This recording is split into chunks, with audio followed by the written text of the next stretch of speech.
You're listening to Hashtag No Filter with Zack Peter. That's me, your naturally platinum blonde pop culture connoisseur. I'm the reality TV junkie, self-improvement addict, and host with only the hottest tea spilled fresh weekly. For more hot takes, go and give me a follow at Just Plain Zack. I always keep it funny and I always keep it cute. Or if you're like me and you want to stay up to date with the latest reality tea, just go and give us a follow at No Filter with Zack on the Instagram, or you can join our private Facebook group. The link is in the description below. I hope you have snagged some fizzy Housewives-inspired rosé for yourself, packing a punch at 14% alcohol by volume, but less than a gram of sugar. Today, I've got out, inspired by today's guest, I'm Ready to Mention It All, inspired by Real Housewives of New York. We also have cans inspired by Beverly Hills, New Jersey, and Atlanta. And if you haven't done so yet, this is your last chance to get the Drag Me cans inspired by Real Housewives of Potomac. Go to nofilterwine.com right now. That's nofilterwine.com. Today's guest is a true blast from the past. You may remember her from the Real Housewives of New York. She went from holding an apple to giving out O-shots for your Vspot. Please welcome Cindy Barshop. Thank you. That was the best introduction I've ever had. How are you, Cindy? I'm wonderful. I'm so happy to be here. Well, I'm excited to chat with you because I've been reading Dave Quinn's Not All Diamonds and Rosé book. And so it was fun to we have book club every week. So last week was the part about New York. So we dived into all of the history of Real Housewives of New York. This week we're doing Atlanta. But it's fun going down that trip down memory lane. Sure is for a lot of people. So was it fun for you to revisit that? Were you skeptical about being interviewed for the book? No, I don't really hold back with a lot of things. Dave's great. He came, it was a while ago, like 2 years ago, I think he started it. But no, it was fun to kind of tell your little piece of it, which I haven't read yet, but I will. So you were on Real Housewives of New York, which was back in season 4. Were you gunning for a spot on the show, like as an opportunity to promote your business? Had you been familiar with the franchise prior, or how did the opportunity come about? The opportunity was just like, it was a whirlwind. It was so quick because what happened was I owned Completely Bare, which is a chain of spas. And we had a lot of press in those days. And we were launching a product line. And basically, I went on the Regis and Kelly, that's how old I am, Regis and Kelly show. And I was like, hi. And then I was friendly with Kamora Lee Simmons, who had a reality show at the time too, Bootylicious. And I just went on as a friend. And the net of the whole thing, I was like, everybody's going to talk about, Regis and Kelly, and everybody was talking about the reality show, Bootylicious. I was like, what? So I went to my publicist. I was like, what's the biggest show? And they were like, the Jersey Shore. I was like, that's not happening. And then they said the Real Housewives. And I was like, perfect, I'll do it. They're like, hold back. You can't just say you'll do it. But, the stars aligned. It was pretty quick for me. And yeah, I got it very quickly. So how familiar with the show? Had you heard of it? Had you heard of the other women just socially in New York, or this was totally foreign to you? My brother actually knew Ramona through somebody, or his girlfriend knew Ramona. It was, it was just like, I knew who they were. I didn't know about the Housewives. I've never seen it before, which hindsight, you should always prep before you do something. Lesson learned, ladies. So were you familiar with Bethany at all? Because I feel like they brought you in right after Bethany left, which were some big shoes to fill. Yeah. Right. I knew Bethany. Bethany, I did know. We went to dinner a couple of times, but I didn't follow her. So no, I had no idea. I just knew she was very quick-witted and, on it, downtown girl. And I was like, okay, I could do this. And so what was your interpretation your impression once you jumped into the mix and started filming and saw how crazy some of these ladies can get? Well, I think it's different now. When I started, there's no prep for it. And I think most people in these days, now everybody knows who the Real Housewives were. Even though it was such a large franchise, when I did it and popular, I didn't know. So there was no prep for me. So I was thrown into a lion's den. I felt like I was like that kid who gets bullied at school, which is a horrible feeling. I never had that.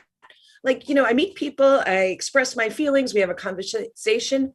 I walked in and everybody knew somebody's getting fired and they wanted no part of me. It was like I literally sit in a room and you feel like an outcast. If I went for breakfast, like in Morocco, I was like, oh, like I dread it because nobody would speak with me. Do you think that it was intentional because they thought that you were coming in to replace Bethany, or like what do you think was their read on I you? think it's insecurities for most of the part, like an insecurity. You know, you look at Beverly Hills, they're always like encompassing the other woman and understanding their life, and it expands the story. You know, Ramona, and you know, they just want to put you in a place, and that's not even reality of New York City. That's not how it works. Just because your last name is Morgan doesn't give you, you know, this high society. I mean, that's completely how New York City does not flow that way. So do you feel like you were given a fair chance overall? Because I feel like we see so many housewives, they come in and then they leave the show and they're like, oh, well, it was just a bad edit. They didn't show enough of me, or, you know, you don't think you had a fair edit or a fair think I had a chance. fair edit. I had a fair edit. I just didn't have an even ground playing field. My fault too, though, you know, in hindsight, my fault too. So I didn't realize it was going to be like that. I thought it was going to meet a couple of women. We're going to have our like issues, our conversation. I didn't think I was going to be ostracized and not talked to. Would you have liked to have done it for another season, or were you happy to kind of just move on? At the time, I remember calling Andy and I was like, Andy, I don't fail. He's like, you didn't fail. And then I did want to do it again. In hindsight, it's better that I didn't because I just went through so many family turmoil at the time. And I'm not one to like put that all out there. But yes, I wish I would have had one more season. It worked out well that I didn't. I still have, I can't even believe how many people have seen the show from season 4. I feel like one of those old time Playboy bunnies, you know, and like the older woman comes up and goes, I was a Playboy bunny too. There's a million. It's like, I was a housewife too. I love it. What happened during the big, like, major cast chop at the end of season 4 when all of the women they fired half of the cast? I remember there were big headlines everywhere saying New York kills half of their cast. Did you talk to any of the other women like Jill or Alex who had kind of, or even Kelly? I feel like Kelly was the newest one after you. Was there conversations? I became about friendly with Jill. Jill, like now I'm friends with like Jill, Luann, Eboni. You know, for some reason I'm just friendlier. I'm more friends now with Luann than I was then. Jill's been in Florida a lot. So those are the people I stay in touch with. But I feel bad for Jill because she started the franchise with them. So that's where, you know, for me, it was no big deal. It wasn't my life. Well, in Dave's book, he does kind of talk about how part of Jill's firing was a result of some of her like diva-like personality behind the scenes. Do you feel like she gave off that? That's how the other women and some of the producers seem to paint it for Jill. I honestly, and it's not because I'm friendly with her, absolutely not. She's like, you know, this down-to-earth Jewish woman, you know, no, absolutely not. There's things that I can't talk about that were worse from a lot of the other cast members. Why do you think they didn't invite Jill back? I have no idea. I have no idea. I have no idea. Do you feel like she was the leader of the pack at the time? Or who would you say was really... I think everybody was trying to be the leader, and that's the whole thing. They're not doing it. They weren't doing it as a group. It was just kind of trying to hurt somebody. It's, you know, it's really entertaining when you watch some of these things and they have these different life cycles and different entertainment, but just fighting over nothing is like boring for people. Yeah. So that's where I feel like the problem was, but you know, they still do well. I'm sure they're going to nice recast this year because they don't have a reunion this year. So yeah. Being that you are close to the women now, have you talked about the show with them, like Luann or Jill, since, because Jill's made a couple of cameos.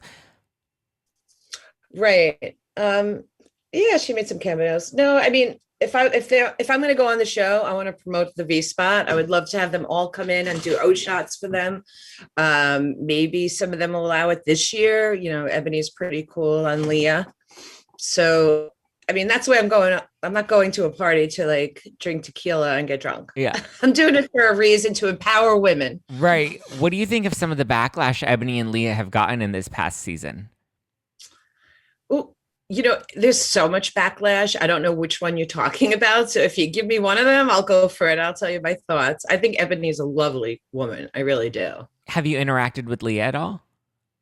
I met her. We did a charity event together, and I thought she was lovely also. Just much more of a down to earth New York woman. I always kind of felt like with Eboni, I feel like she would be great on a show like The View. I feel like that's kind of her political element. Whereas I feel like New York I feel like she, like with seeing her interact with like Ramona or Sonia, like Sonia gets so belligerent drunk and talks about the Morgan family life for so long that I'm like, Ebony's just in a different world, you know? Do you feel like where do you see her landing? If I mean, we don't know what's happening with New York, but do you see her continuing on the show? Do you see her evolving into another? 100%. They're not going to fire Ebony. You don't think they're going to fire her? Absolutely not. They can't. Just based on the state of the country. Yeah. They were very well aware of who Ebony was when she came on the show. She's like an attorney for Black history, this and that. And do I think you could change things in editing? Yes, because I've gone out with her and that's not even what we talk about. She's passionate about it, just like I'm passionate about women's sexual health. And, there's just stupid things that some people say on the show. What are your thoughts on Ramona? I feel like she's also kind of a lightning rod at the moment in the press. I actually, believe it or not, feel bad for her at this point. I really do. I mean, he throws names out of people, puts people down, there's just nothing to back it up with. And then they say they're sorry. I just feel like she's a very sad woman who kind of just tries to attack. I mean, this is her life now. There's nothing else there. So, I mean, even her daughter got involved in it. I remember one time, like her daughter said, Cindy's nobody. And she says Cindy's nobody. And I'm like, stop displacing yourself. Just because you're on TV doesn't mean you're a somebody. Right. You have to do something for the world, for people, for other people. I mean, I find it very embarrassing for her. Do you think the show can come back with Ramona too? Or Ramona over Ebony? Like Ramona's been like that OG pillar on the show. I've kind of in recent seasons been like, I think with Ramona, Luann, and Sonia, like eventually the show's gonna have to move and evolve beyond them. Do you think now it's time to cut ties with her? With Ramona? Yeah. I mean, if I was Andy, yeah. Yeah, with Ramona, what is she doing for New York City women? I mean, what is she doing for us? What is she doing to empower women? What is she doing to put out there? Yes, it's TV, but we've seen every act already. It's true. I feel like with her and Sonia, there hasn't been much of an evolution in the character arc in recent seasons. Like they've kind of stayed fairly stagnant. Whereas at least Luann, we've seen her go up and down over the years. Luann has a life. And she's a great Luann. Luann has a life. And Luann was more than gracious when I got on the show. I mean, she even said to me, Cindy, I'm the Countess and I have to act this way. But, she gave me the script here. Yeah. I mean, not that they gave a script, but, right. I'm going to be a little short. I'm going to be this. So, I think the show will do fine without Ramona.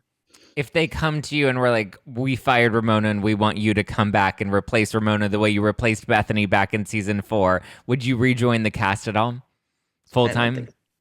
No, because I have, my 2 kids now, and I don't want them to be in the spotlight with that. It's enough the way it is already. I mean, I would definitely do cameos. I'd love to do that, but it's really a full-time job. Yeah. It really is a full-time job. And I'm expanding the Vspots right now. So for the business, it wouldn't be the right thing. The other time I had a bunch of spas. I really wasn't working. I was launching a product line that I had. So it was just publicity. Yeah. It was different. I think when you have a real business, it's hard because your life is your business. Your life isn't the reality show. And I think a lot of women join the reality show and then eventually their life becomes about the show. I think Dorinda Medley even talked about that, how her life became so revolved around doing the show. And even when she wasn't filming the show, she was planning for what was going to be filmed during the show. It's a full-time job, 100% a full-time job.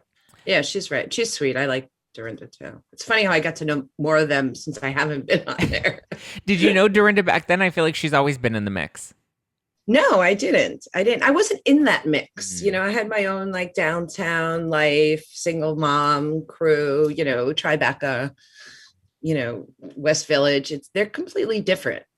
The people from downtown say, oh, I don't go uptown, and people Yeah. uptown say they don't go downtown. That's kind of how it is in LA. Even though LA is so huge, like we stay in our own little pockets. Like I'm in downtown. I don't go to the west side. I don't like West Hollywood. I don't go to the beach. Like I stay in downtown. Like this is my neck of the woods and I'm comfortable here. And it's very different from by the beach. I mean, Santa Monica is a very different vibe from downtown. West Hollywood is a very different vibe. I like the grit of downtown. Yeah, yeah, it's funny. And there's all different people, all different attitudes. Yeah. How are your kids doing? They're fabulous. They're in 7th grade, and I'm so proud of them. They're getting big. I remember they were so tiny when they were on the show. They just popped out. So I know back in 2019, you opened up to people about raising a transgender son, Jesse. I'm curious what your thoughts are about, Angelina Jolie and her daughter Shiloh being, big part of the headlines recently. I know the media has kind of made her Shiloh showing up with her mom on the red carpet and dressing a little more feminine and wearing dresses, despite, how she was a little she was more tomboyish in her style growing up.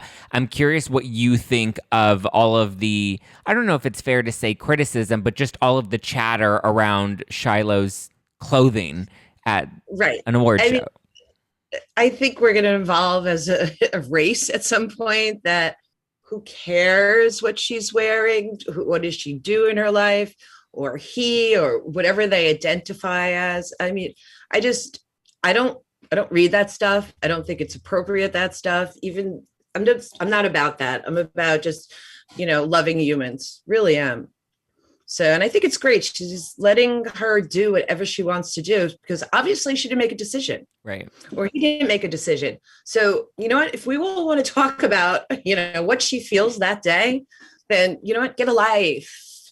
Let the child be. It's a child. I also find it so interesting that we're like, okay, today, like, because the reality is, like, I know for myself, sometimes my style changes from Monday to Tuesday, depending on whatever I'm feeling. That, like, someday I'm like, I want to feel comfy and I want to wear an oversized sweater and some ripped jeans and some sneakers. And then the next day I'm like, you know what? I'm going to bring out the turtleneck and the coat, and I'm going to wear sunglasses all day. And I'm going to, you change your style depending on your mood. Creativity. Exactly. Right.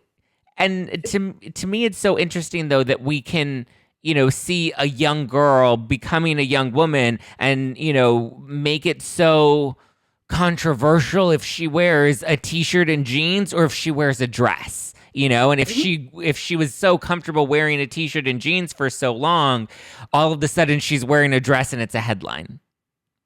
Yeah, but it's also because who they are. Yeah. I actually looked it up because I knew you're going to talk to me about it. She looks so beautiful. She does, right? I looked it up. She really does. She looks like Angelina.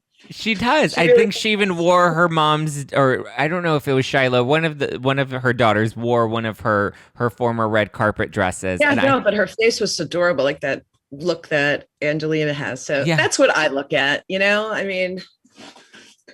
Are you glad that you have kind of shied away from the public life now, knowing that your kids are growing up and knowing that they would be, because like you look at like Ramona and Avery's very much a part of a lot of the drama and the headlines. Even Luann's kids to an extent. I know Sonia's been very private with her daughter, but when you expose your kids to the public, then the public feels like they're fair game and they can comment on them and have opinions about them. And I would just imagine as a parent that that's challenging. Sure, especially at this time with all the social media. Yeah. I mean, I came out and talked about it. In hindsight, I talked about it because my son said something to Mario. I don't know his last name. Mario Lopez said something about, you can't be trans when you're a child. And, he said, oh, go back to 5th grade, Mario. And I said, well, do you want me to say something? Because there's just this really strong thing. I always, I'm not going to change the world. I always try to take one point and really just have people understand it. So at that point, my attention was brought to for parents to understand that this is not a sexuality, it's an identity. And it seems simple and black and white when I talk about it, but most people don't get that. And that's the simplest thing to say. It's not who they're attracted to, it's what they feel inside, who I am as a person. So are you for like abolishing or diminishing these gender norms? Because I feel like that's the biggest struggle for people with understanding like the trans community is the difference between like a gender norm and not wanting to abide by a gender norm, and then actually feeling, you know, the identity, because that's really what it is. It's an identity of, you know, feeling male or female. Right. I mean, I'm not against the norms. I'm against us putting people, if you say you're not in a slot, you're not in a slot. Yeah. And I could be in this slot one day, I could be in that slot one day. I mean, like, who are you to judge? Yeah. The judging has to stop. It's like, do you like somebody as a human? Do you like them as a person? Do you like who their soul is? Yeah. It's enough about judging on the outside. Because I feel like once you get put into a box, you're allowed to only stay within that box. And the minute you try to divvy out of that, it doesn't make sense in people's brains. I mean, it's how it is. Exactly. Like I feel like it's so worse in such a polarized time where like even with politics, where like, oh, if you're Republican, you have to only be this, you know, bullet point list of talking points, and vice versa. If you're, you know, a Democrat, then if you're liberal, then you're all of this. You know, if you're a Democrat, then you're woke and you're, you know, crazy and you have purple hair. And that's not the truth. Yeah. It's always the extreme. Right. So that's the whole thing, is like the extremities, like even when they have parades, even the gay pride parade, it's extremists that all do it. I'm not putting it down. No, yeah. I'm not getting killed for this. I'm just so like when my son wanted to go, I was like, that's fine. But I said, but you're going to get extremes and locals and everything. And that's who they are. They're just expressing it. And a lot of times when you bring, you know, a certain type together, whether it be, you know, for the Puerto Rican or the Jewish Day Parade, things like that, it's not really the whole, you know, group of people, because some people who are gay or are Puerto Rican that don't want to go to a parade. I've never been to a parade. I've never been to a gay pride parade. And yeah, it's just, And I'm not against it, and I don't hate the people. Yeah, that means you're gay if you're dressing like this at the gay pride parade. Yeah, it's just stupidity. Yeah. So I don't like those extremities. What advice do you have for other parents that have a child that may be questioning or discovering their own identity? I would imagine that there were certain challenges that come up for you as a parent. What advice do you have to other parents that may be at the start of that? You know, you really need to listen to your child. So no matter what is if it's transgender, or if they feel a certain way, or they have, you know, insecurities or anxiety, just for them to know that you're on their side, they will open up and speak 1,000 times more than just holding it in, because you just they have to realize that you love them no matter what. My son's taking it a little too far right now. He's like, I have nobody else to take my anger out on. It's you, because you're not going anywhere. Yeah. But I did that job very well. But it's really just being open and letting them be who they are and supporting it, even in education and things like that, what they want to do in life. Is there a delicate dance between listening and supporting while also guiding? Because I feel like that's one of the things is people feel like, you know, oh, well, if you have a transgender child, you're just allowing them to do whatever they want to do without guiding them as to, you know, what they're supposed to do with their life at that age, because they're so young and moldable. No, it's so easy when they're young. I mean, you let them be what they want to be. I mean, I think the transitions and the other things are going to come up later on. Yeah. Like my son is very... not even open. It's like, it's who he is, but it's not a big part of his life. He just does what he wants to do and dresses the way he wants to do. And I've even asked, I was like, oh, do they know you're trans? And he's like, I don't know. Let me text him. You know, he's just so... I think what it is we look at it as an identity, when the reality is it's a fraction of our identity. Like, our identity is so much more than that. I mean, it's the same thing that I feel like when it comes to like my sexuality. It's like, I'm like, I don't walk out the door and gay is not who I am. It's just one of the teeny tiny things that I, you know, feel like that makes me who I am. But there are so Exactly. many other facets. Like I'm naturally platinum, even though my roots are coming through right now. Like that's my identity. But it's just, I think we forget You're that. fabulous. Thank you. Which is Right. Yeah, it was so funny because the other day we had people over, I had some cousins over, and they're like, oh, they ask about Jesse, how's the trans? I'm like, it's fine. I said, he's got this, that, the other thing, and all these other problems I start talking about. And they're like, okay, but that's really what my life is. That's just like over there right now. Yeah. And if it becomes, something we have like attack, then we will then. And we have little things, but it's not a big part of his life. Yeah. So I do want to talk to you about Vspot because I love the concept. It's very goopy, pooshy. Do you feel like you fit into that category, or you're like, no, I want nothing to do with Gwyneth Paltrow?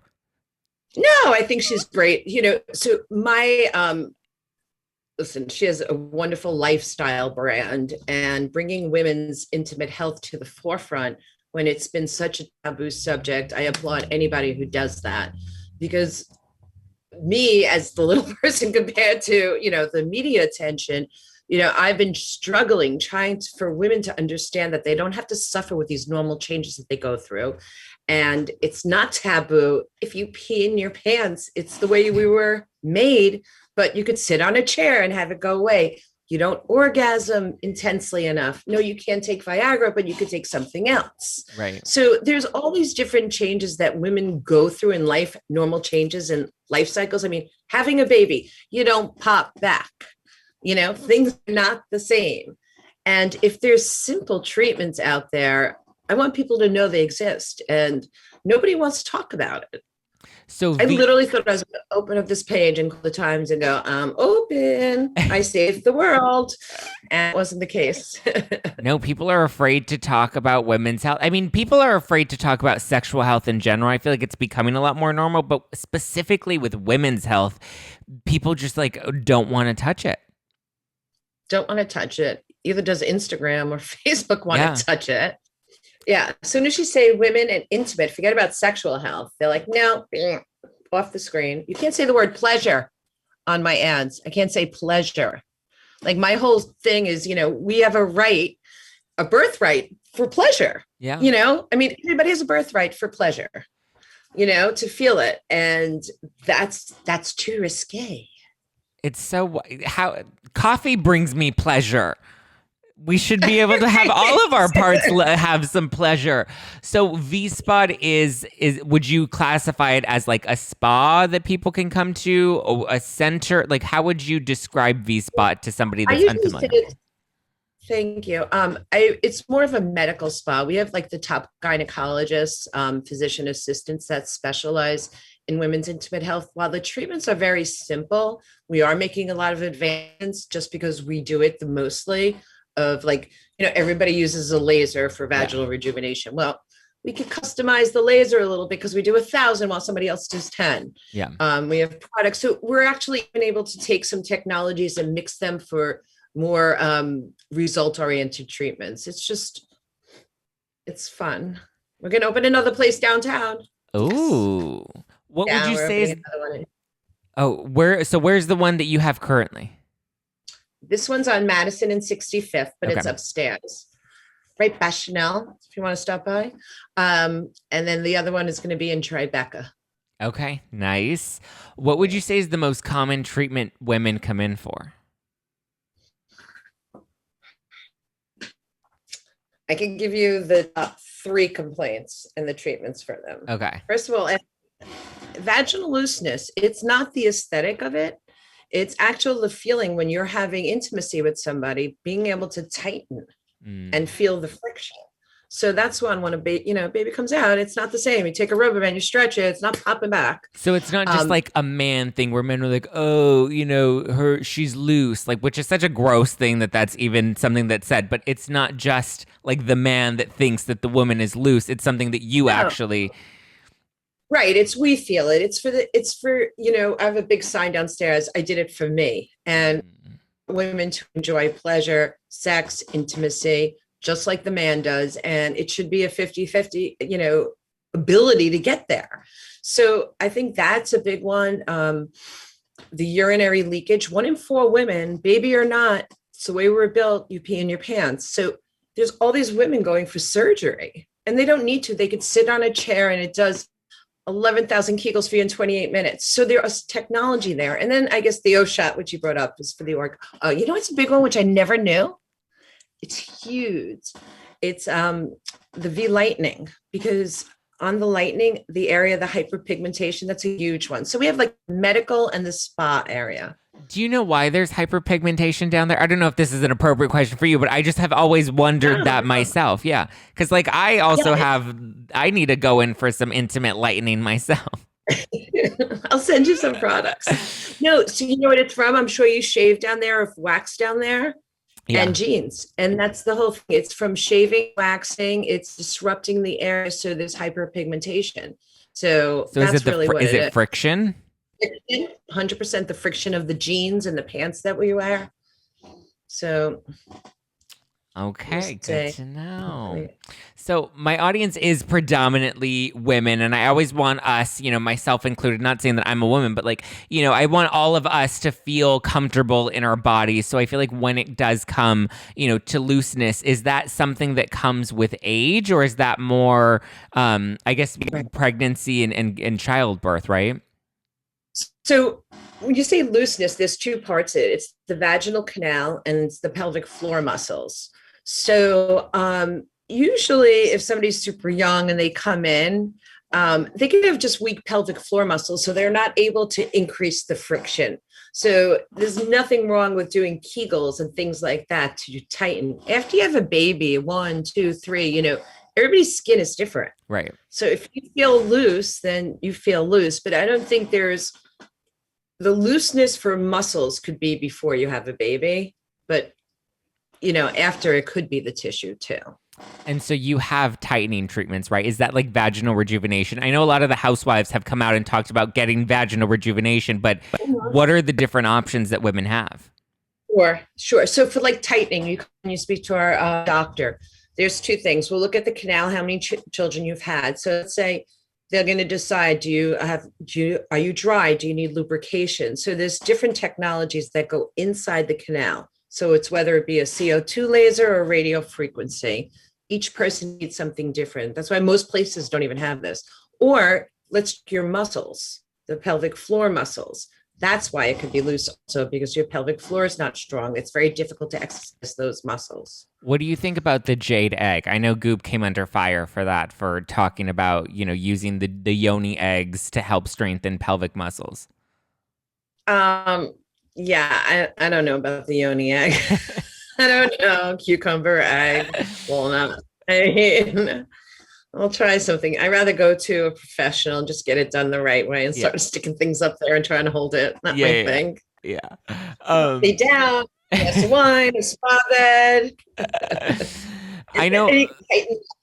I know my mother loves getting the V-steam. She's always like, you need to come in and get one. I was like, oh, well, I don't want a V-steam. She's like, but you can get it for your butt. And I'm like, I'm okay. Like, you can go. I don't need to go with you to go and get your vagina steamed. I'm okay. Can you explain what the V-steam even does? Sure. So I don't know how they do it in other places, because most places a V-steam is you sit on a chair. Yeah. And there's different types of what do you call that? Like mug root, and I'm trying to remember the things, the different types of herbs that are, you know, put in there, and they, you know, you sit and you stand up. What we do is we had a medical Chinese doctor that actually put together some herbs to actually detoxify and relax the pelvic floor muscles. So with us, you lay on a chair, we say it's just a detox relaxation. They get an abdomen massage with certain oils and a head massage, and it's relaxation and it's a detox of that area. Just like when you get a massage, that's what I kind of relate it to. So it's just a positive, good, you know, feeling. But I don't think you're not going to get pregnant or have a baby from it. And, you know, the truth is a lot of women have said that it helps with menstrual cramps, but I won't put any backing behind that, because the V-spot's such a black and white. I'm like, do this, it works. Do that, it works. So if I'm telling you to do a V-steam, relax, detox, and enjoy. I love it. What would you say is the biggest misconception about women's sexual health that you would like to debunk, that you want to just kind of break in the news, in the press, that's a narrative that's out there that you're over? Okay. The word vaginal rejuvenation does not mean aesthetics. It's not vaginoplasty. Okay. So even if it is, who are we to judge? Right. So nobody comes here to look like a porn star if they want to lighten their bikini or if they want a minimally invasive labiaplasty. They're not doing it. Like, this flips me out. Who are we to judge? You know, if one earlobe is longer than the other earlobe, are you going to yell at me because I want to fix it? If it bothers me and gives me power and confidence, it's not because they saw somebody on porn. So that's such an old, saying or a theory. I mean, it's ridiculous at this point to say I'm doing something because I saw a porn star. Her vagina looked great. I want mine to look like that. No. Yeah, nobody's walking in with a picture of a porn star's vagina saying, I want to look like that. Exactly. That's not happening right now. What do you think we can do at home just to kind of take more, because I've always been a believer in that if there's something about your body that makes you uncomfortable and there's something out there that can help you feel more comfortable, who am I to judge that? More power to you. You go do what's going to make you feel good. Where do you think is a place to start for people like at home? Maybe if they're not ready to do the surgery route, but they want to feel more comfortable in their skin, or they want to feel more empowered within their just overall health, maybe not necessarily sexual health, but what do you think is a good place to start for people to take those little steps? You know, I just think anything you do for yourself to feel better is the best thing. So it's like acceptance. And, you know, we all have our doubts on ourselves, our insecurities, and, but I think I did it really well for my kids, but they kind of stopped me. Just acceptance of yourself and who you are. And yes, you're all going to be different. Like I said to my child the other day, I don't know where he got this from. And I said, "Oh, I'm so fat." I said something, I was wearing a sweater, which is the worst thing to say in front of a kid. Yeah. And he's like, "No, Mom." He said, "That's, you had twins." And it was just like, okay, I'm doing the right thing. Cindy, shut up. Don't turn it around. But it's really just letting them be proud of yourself and just showing them that, which I didn't do, but I guess overall I do. Overall you do. And that's how they were able to recognize that. Mm-hmm. Do they know Mom was ever on TV? Yeah. They do. Yeah. Have they seen the show? No, they have no interest. Or like I'll show them like when they were on in one scene, they're very interested in that. Yeah. But they hear the gossip just from living in the city. Yeah. The New York Housewives, or if Ramona says something bad, they like pick up on, but they don't care. Yeah. Ramona's always saying something. I feel like Ramona's just always gonna. I know. She's always saying. She always has something to say. It's like, why? Do people still recognize you from being on the show, or do you ever use that to like get into the restaurant? Are you like, "Hi, it's me, Cindy Barshop from Real Housewives of New York"? Have I ever done it? Yes, I have. You have done it. Do you? Does it still get you? No, I actually pretend. I'll be like, okay. We're like, when you're really desperate. I'm not saying we do it all the time. I'll be like, all right, call and pretend you're my assistant. I love it. It's hard to do, but no, I don't do it a lot. But if we really want to go to a restaurant and it's like completely booked for a couple of months, why not? I love it. Thank you so much, Cindy. Where can people go to learn more about Vspot or keep up with you online? Yeah, it's Vspot Medi, MEDI spa.com, or at Cindy Barshop. I love it. I don't post that much, but you need to start posting more. You need to build your lifestyle brand, Cindy. You need to be the next Goop. But I just want to be the next person who empowers women to have great intimacy and pleasure. Well, that's what you're doing. Thank you for coming on #NoFilter with me. Thank you guys for listening to #NoFilter with Zack Peter. That's me. You can give me a follow at JustPlainZack. Follow the show at NoFilter with Zack, and be sure to grab your Housewives-inspired rosé for this weekend. NoFilterWine.com. 14% alcohol by volume, but less than a gram of sugar. So go and order right now, and send me your pics, because I love seeing all your bachelorette parties, or you sneaking it into your Ubers or out to the beach. I love them. So please send me your pics at Just Plain Zack, at No Filter with Zack on the Instagram. And stay tuned. We will be breaking down more of Dave Quinn's book, Not All Diamonds and Rosé. Every Tuesday night, we go live at 6:30 p.m. Pacific, 9:30 Eastern. And we will be going live this Thursday. Get ready. All new merch is coming soon. We're going to be doing a shopping party. So be sure to stay tuned. And if you haven't done so yet, go and book yourself an appointment at Vspot because I want to hear about your experiences. Let me know. Let me know what Cindy has gotten you into because I feel like you're going to come out feeling empowered and ready to just become a porn star at that point. Start an OnlyFans to show it up. All right. Love you guys. Talk to you later. Bye.